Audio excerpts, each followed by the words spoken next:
Hello everyone, today I'll talk about Amazon. And in simple English, I'll explain what are their competitive advantage after reading through all their shareholder letters. And also, I'll talk about their financials after reading through their recent annual report and quarterly reports. If this is the amount of research you'd like to see in a video, tap the like button to let me know. Alright, let's go! Funny billionaire here to talk about money stuff, specifically Amazon. Success leaves clues. And in his shareholder letter since 1997, Jeff Bezos pretty much laid out his entire thought process behind how to build his gigantic empire. But more importantly, the shareholder letters help me understand how Amazon can maintain a competitive advantage and continue to be successful. Here, I'll try to lay out the 3 key main points that I learned from reading all of his 23 shareholder letters. The first point is to only focus on the customers and not the competition. In his letter in 1998 and many letters after, Amazon spells out that they are terrified of their customers because they're only loyal as long as Amazon provides the best service to them. Many companies make the mistakes of comparing themselves to their competitors, and this caused them to only do just as well as their competition or a little bit better. And then if their competition missed the taste of the customer entirely, well, they're gonna miss it too. This obsession for the customer is why Amazon will continue to be successful, because they're always more likely to get it right with their customers. Think of it this way. If you try to go to a mall to get a gift for your boyfriend or girlfriend, do you stand a better chance getting a good gift for them if you first think about where they usually like to shop and what they usually like to wear? Or do you stand a better chance if you just ask the sales what was the last gift that the last guy or girl bought? The second point is Amazon doesn't get fixated on short-term numbers. Instead, they always focus on the long term. It's really difficult nowadays for other CEOs to do this, especially with all the media and analysts just shouting out the quarterly profits and bottom line all the time.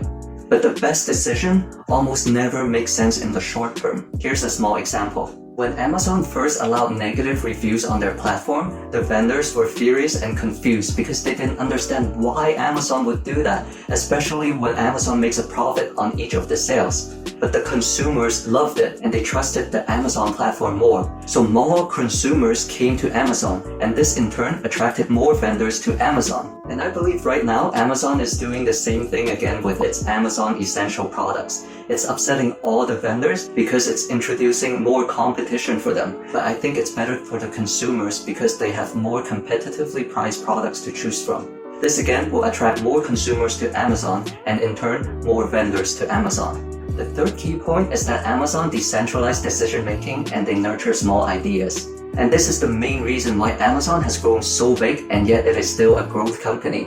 Too many times we see a great leader come up with a great idea and then their company grow to a critical size and then it just stagnates. One person can only have so many brilliant ideas. When Amazon decentralized the decision making, essentially a lot of individuals are contributing their small ideas, and the chance of Amazon landing a brilliant runaway idea significantly increases. Each team in Amazon are given some degree of autonomy to work on their individual projects, and one such team was the Amazon Web Services, which started in 2003 with only 57 people, and now it's a runaway success for Amazon, and it's making a huge portion of the income for the company. Amazon's large size and excellent cash flow helps to mitigate all the risk to making these small bets on relatively unknown projects. For example, in 2014, Amazon announced the Fire Phone, which was a huge flop that was pulled in 2015 with a write-off of $170 million. But ultimately, it didn't impact Amazon that much. Now let's talk about the financials. But before that, we need to understand Amazon's business structure first. It's divided into 3 businesses: the North America, the International, and the Amazon Web Services, which is AWS for short. North America and International are the retail store that we think about when we mention Amazon, and its primary customers are the consumers and sellers. It serves its consumers by providing products of all sorts through its online and more recently physical stores, and also sells its own electronic offerings like Kindle, tablets, Fire TV, Echo, Ring, and media content like Prime Videos. Also, the majority of the income from this business is from Prime memberships. It serves the sellers by letting them sell all sorts of products on the Amazon platform and also provides storage and delivery network.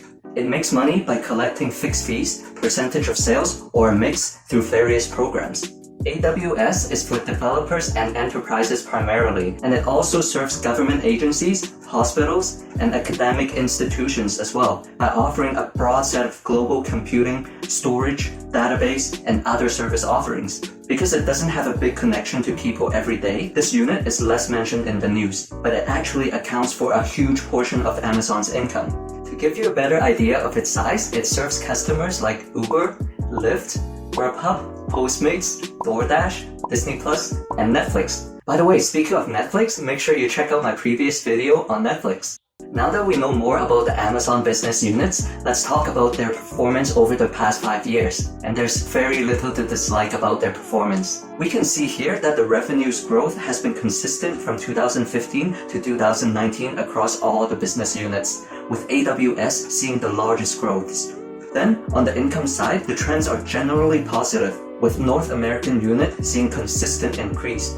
The international market is approaching profitability, and AWS is becoming a larger and larger portion of the overall Amazon income.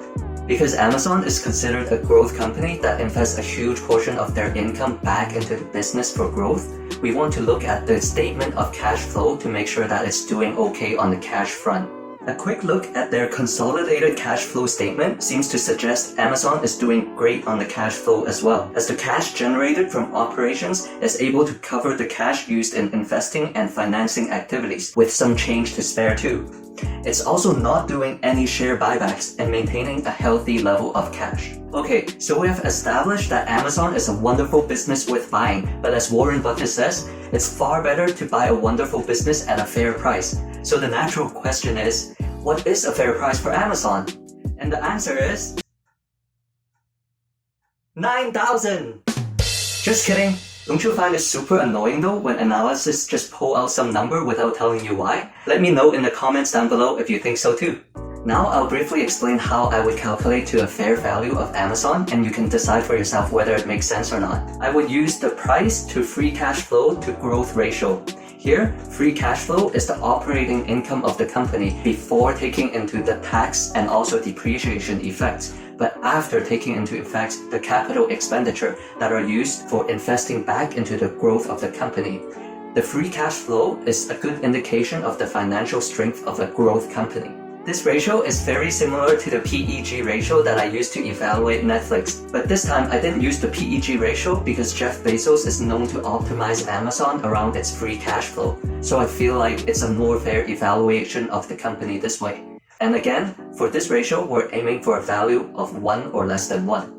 For growth rate, I used the average free cash flow growth rate in the past 5 years, which is 46%. And solving for price, I get a price of $2,357 per share. Since I noticed that the free cash flow growth rate in the past 5 years fluctuates quite a bit, I included a safety margin of 20%. And this brings me down to a fair value of around $1,900 per share. Oh my god, that's crazy, man. Do you know it's $3,000 right now? I'm gonna fact check that. How much is Amazon worth? Aha! It can worth $5,000. Okay, but if you actually go in and scroll down the page and look at the fine print, the company that published this article is actually recommending a bull call spread trade with strike prices at 1920 and 1940 and an expiration of 2022. Basically, in plain English, all that's saying is that the company can profit fully from the trade as long as the Amazon stock price is above $1940 by January of 2022. In other words, while it might be true that Amazon can go above $5,000 sometime in the future, the company is just optimistic that it will reach above $1940 in the year 2022. So I think this article shows us that it's important to put in your own thinking and go beyond what's written on the surface. Tap the like button if you agree. If you disagree, give me a sarcastic like too. In any case, if I get a chance to invest in Amazon in the future, I will need to consider these risks and pros. Let's talk about the risks. Amazon faces significant competition on the international market for companies like Alibaba and JD, and there's no guarantee the international side of its business will become as successful as the US business. There's also no guarantee that Amazon can sustain its growth in the long run.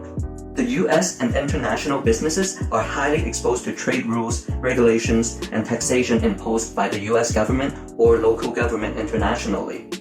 Any security breach for the AW side of the business can be extremely detrimental to the profitability of the business and also the brand name of Amazon. And Amazon is using third-party encryption and authentication tech. There is also antitrust risk. The company has grown very big to the point that the government may be seriously considering breaking up the company. Now, let's talk about the pros. Amazon has an excellent track record of investing in small ideas that lead to big success to continue fueling its growth. Currently, with Amazon Go and its physical retail stores, it's poised to disrupt the traditional brick-and-mortar business again. Amazon is also investing heavily in electric truck and autonomous driving, which will have excellent synergy with its core retail business. AWS is a successful business with good operating margin, and the business is positively helped by the health issue. Amazon is a trusted brand name, and Wall Street believes in it. The company has a healthy cash reserve and can buy up good startup to complement its business. For me, for now, I'll just put Amazon on my watch list because the price is just not attractive enough for me. For you, you can check out my other videos which should show up just about right now. And if you want to see more, make sure you tap the subscribe and notification icon down so that next time you'll get notified. Until next time!